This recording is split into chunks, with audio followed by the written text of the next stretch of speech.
Hai, Assalamualaikum warahmatullahi wabarakatuh. Perkenalkan, nama saya Anistiasi. Saya mahasiswa PGMI IAIN Metro semester 3.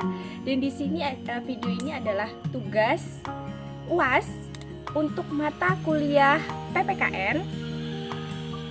Dan video ini berisi seperti micro teaching, seolah-olah saya sedang mengajar anak-anak secara daring gitu.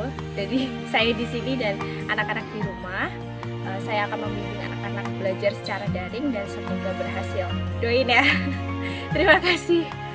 Let's go.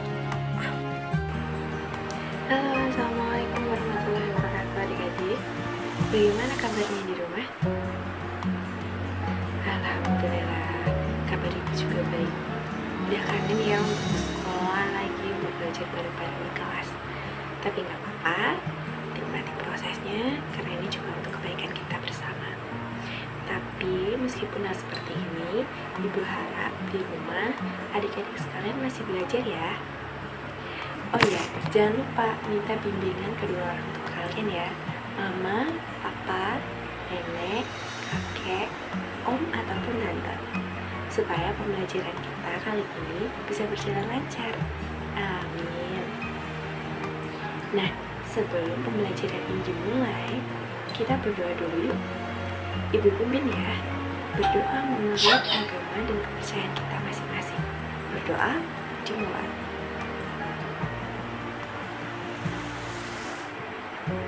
Amin. Selesai. Nah, setelah itu mari kita menyanyikan lagu Indonesia Raya. Setelah menyanyikan lagu Indonesia Raya, dilanjutkan lagu Tanah Airku. Yuk nyanyi bareng-bareng sama ibu. Indonesia, tanah airku, tanah tumpah darah. Nah, kita udah nyanyi.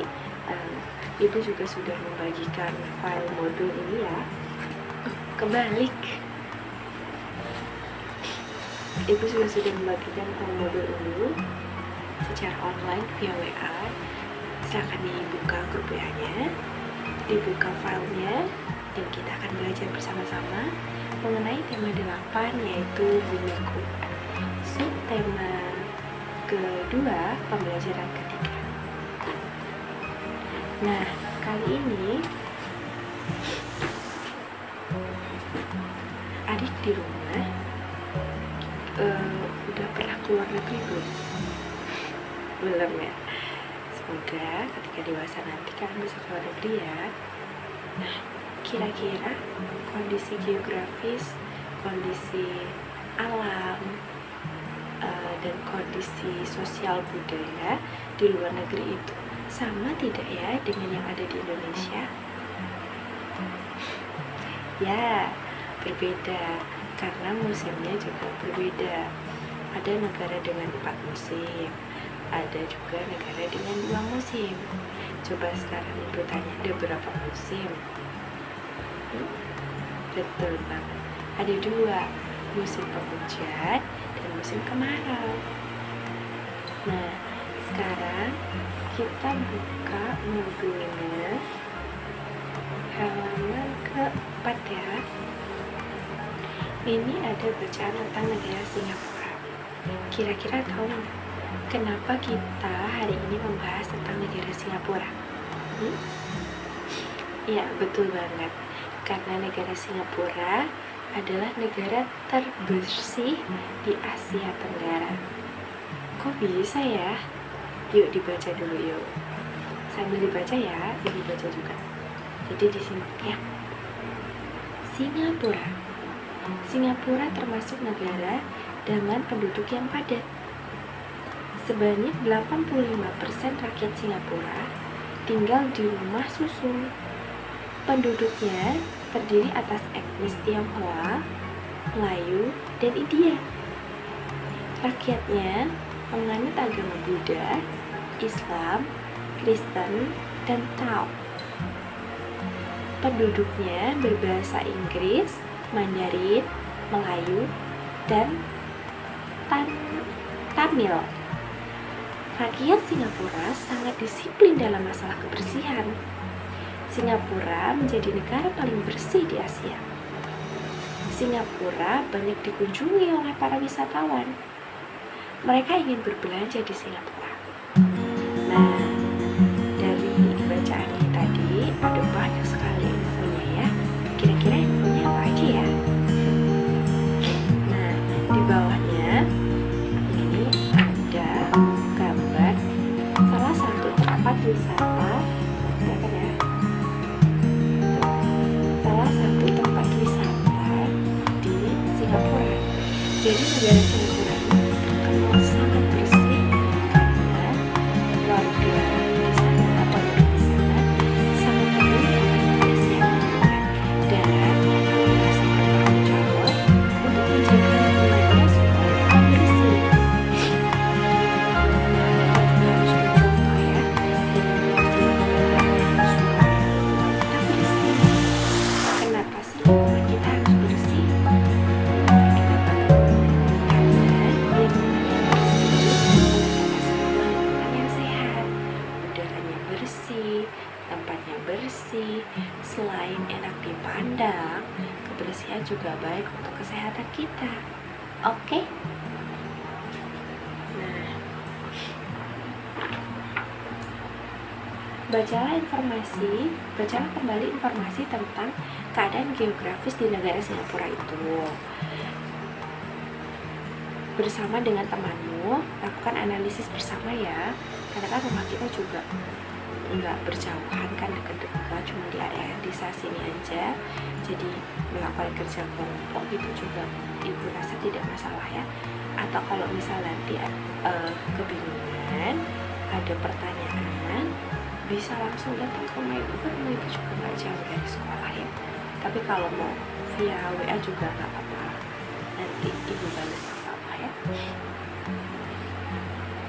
Nah, di sini ibu udah siapin tabel ya.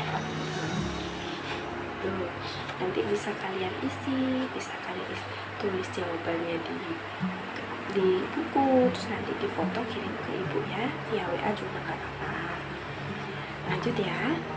Nah, setiap warga negara memiliki keunikan sosial budaya. Kok bisa ya? Karena tempatnya berbeda-beda. Jadi setiap tempat memiliki budayanya masing-masing. Begitu juga dengan kondisi lingkungan alamnya. Meskipun memiliki lingkungan alam yang berbeda-beda, setiap negara pasti memiliki ciri khasnya. Dan mereka pasti memiliki kepedulian yang sama terhadap kebersihan lingkungannya. Jadi, setiap warga negara memiliki tanggung jawab yang sama untuk menjaga lingkungannya supaya tetap bersih. Nah, silakan bersama temanmu lakukan analisis terhadap nih ya. Ini diisi ya tabelnya ya anak-anak nih. Tabelnya diisi. Ini tentang analisis lingkungan hidup. Kira-kira tetangga kita, ibu bapak, terus kita juga adik-adik di rumah sudah menjaga lingkungan belum ya? Tuh kan?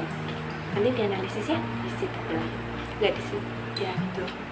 Selanjutnya ada konservasi alam, kelihatan ya? Nah, kira-kira manfaat dari konservasi alam itu apa ya? Penasaran? Jadi konservasi alam itu manfaatnya ada banyak. Salah satunya menjaga kualitas lingkungan. Jadi lingkungannya itu bisa terjaga, nggak rusak. Terus melindungi spesies flora dan fauna, tahu ya, flora dan fauna, tumbuhan dan hewan. Selanjutnya manfaatnya itu adalah pemanfaatan lingkungan tuh jadi lebih baik gitu,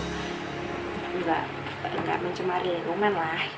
Terus menghadirkan kehidupan yang lebih baik bagi masa depan karena lingkungannya terawat untuk menyelaraskan, menyeimbangkan kehidupan manusia dan lingkungan. Jadi seimbang ya. Mencegah kerusakan dan pencemaran lingkungan yang mengakibatkan bencana. Jadi banyak sekali kan bencana alam gara-gara penebangan hutan liar misalnya, jadi banjir, tanah longsor, gitu kan. buang sampah sembarangan itu bisa bikin banjir nggak ya? Bisa, karena tersumbatnya saluran air yang seharusnya saluran airnya lancar jadi mampet, macet, terus airnya meluap kemana-mana. Kita juga yang repot ya. Selanjutnya, manfaat konservasi alam adalah melindungi kekayaan dan menjaga ekosistem alam. Ya. Selanjutnya, menjaga kelestarian lingkungan hidup merupakan tanggung jawab bersama, bukan hanya tanggung jawab individu ya. Setiap warga negara bertanggung jawab. Apakah kamu tahu makna tanggung jawab? Jadi, tanggung jawab itu adalah dengan sadar dan dilakukan dengan sengaja untuk menjaga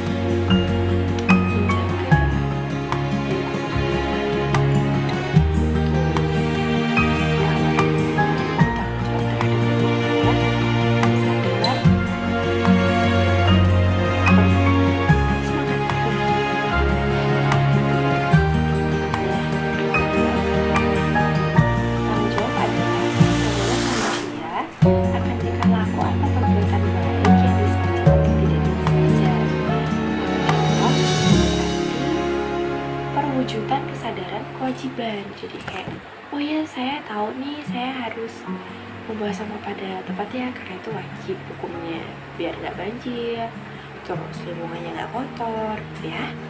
Nah di sini udah ibu siapin ya, tuh kelihatan ya.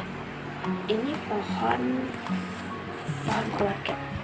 Jadi ibu pengen kalian itu menganalisis karena setiap anggota keluarga memiliki peranannya masing-masing, enggak sama. Jadi tanggung jawab yang diemban si ayah berbeda dengan tanggung jawab yang diemban si ibu. Terus tanggung jawab kakak berbeda dengan tanggung jawab adik, ya, anak-anak. Terus tanggung jawabnya itu berbeda dengan tanggung jawabnya kita. Kenapa bisa berbeda? Coba nanti kalian tanya ya sama ibu sama bapak di rumah, tanggung jawabnya ayah tuh dalam lingkungan keluarga apa ya?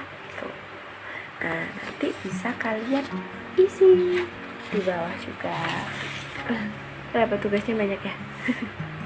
Nggak apa-apa, kita diskusi aja nanti di grup ya setelah ini, setelah ibu jabarkan materinya. Nah, lalu slide yang selanjutnya ini upaya menjaga kelestarian lingkungan hidup. Jadi untuk menjaga kelestarian lingkungan hidup itu kita harus ngapain sih kira-kira? Bener banget, menjaga lingkungan dengan cara buang sampah pada tempatnya. Terus apalagi? Hemat energi. Ya termasuk hemat energi, karena energi juga berasal dari alam. Terus apalagi? Reboisasi bisa. Apalagi? Gotong royong ya, bisa. Ada banyak sekali kegiatan yang bisa kita lakukan untuk menjaga kelestarian lingkungan hidup. Contohnya lagi menanam pohon, menyirami bunga-bunga, pohon yang ada di sekitaran rumah. Terus apalagi? Ada banyak ya. Nah, ini juga di bawah ini disajikan infografis tentang sampah di Jakarta. Sampahnya tuh ada banyak banget sebenarnya, bukan hanya di Jakarta, di Lampung juga banyak. Tapi itu juga kembali ke kesadaran kita masing-masing ya, ke tanggung jawab kita kayak. Makanya kalau di tempat-tempat umum sekarang udah mulai ada ya, di tempat-tempat umum itu ada tempat sampah yang anorganik sama yang organik, jadi dipisahin. Tahu kan sampah tuh ada dua jenis. Yang organik itu yang bisa didaur ulang dan mudah busuk. Yang anorganik itu yang tidak bisa didaur ulang dan tidak mudah busuk. Contohnya yang organik maksud ibu. Yang organik itu ada sisa makanan, daunan, terus habis itu sayuran, tumbuhan, itu termasuk organik. Nah, kalau yang anorganik itu yang tidak bisa didaur ulang atau susah, contohnya plastik, kaca, terus besi, tembaga, perak, itu kan susah ya. Nah, kenapa sih harus dipisahin gitu, sampah organik sama sampah anorganik? Karena supaya nanti penanganannya lebih mudah, jadi nggak perlu dipilah-pilah lagi, karena ketika kita buang sampah udah kita milah gitu. Oh, ini mau dibikin pupuk gitu, langsung aja diangkut bikin pupuk. Oh, yang ini mau didaur ulang lagi gitu kan, yang anorganik didaur ulang seperti apa kan nanti ada lagi gitu. Itu di pelajaran selanjutnya ya, sekilas info aja. Nah, terus info selanjutnya ini ibu mau ngajakin kalian renungan deh. Renungan apa tuh? Jadi kayak ibu sama bapak adik-adik di rumah itu kira-kira udah sudah kasih kalian apa aja ya? Karena kan ibu sama bapak di rumah juga sudah berjuang, sudah bekerja keras. Bapak yang bekerja keras cari duit untuk biaya sekolah adik-adik, untuk beli makan, kan beli sayuran dimasak sama ibu. Terus ibu juga memastikan bahwa kondisi gizi yang kalian makan, makanan yang masuk ke tubuh kalian yang kalian makan itu adalah makanan-makanan yang sehat, makanan-makanan yang bagus untuk pertumbuhan kalian. Terus ibu juga yang memastikan bahwa baju kalian itu tetap bersih, terus rumah tempat tinggal kalian itu tetap bersih, rapi. Terus kadang juga akan ngajarin adik-adik juga ya di rumah. Jadi kita harus bersyukur karena Tuhan memberikan kita orang tua yang baik, gitu ya. Terus nanti, ini lagi dibimbingan ya sama ibu sama bapak. Coba deh bilang sama ibu sama bapak, Bu, Pak, makasih ya udah merawat adik, udah nyekolahin adik, gitu ya. Jangan lupa bersyukur. Oh iya, nanti kita lanjutkan diskusi di grup WA yang ibu bilang tadi loh, ada peran orang tua, terus tadi ada yang Singapura juga itu untuk bahan kita diskusi di grup WA. Terus nanti ibu juga bakalan ngirim tugas, cuma nggak banyak kok, cuma 10 soal esai aja, itu untuk melihat apakah adik-adik ini sudah paham dengan materi kali ini ya. Karena kita daring, jadi agak susah untuk transfer ilmu ya.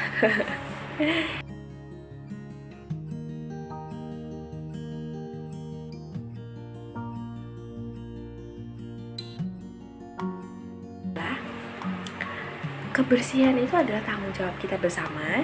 Jadi kita harus menjaga lingkungan kita supaya tetap asri, tetap aman, nyaman, bersih. Dan jangan lupa untuk bersyukur. Oke? Wassalamualaikum warahmatullahi wabarakatuh. Dadah.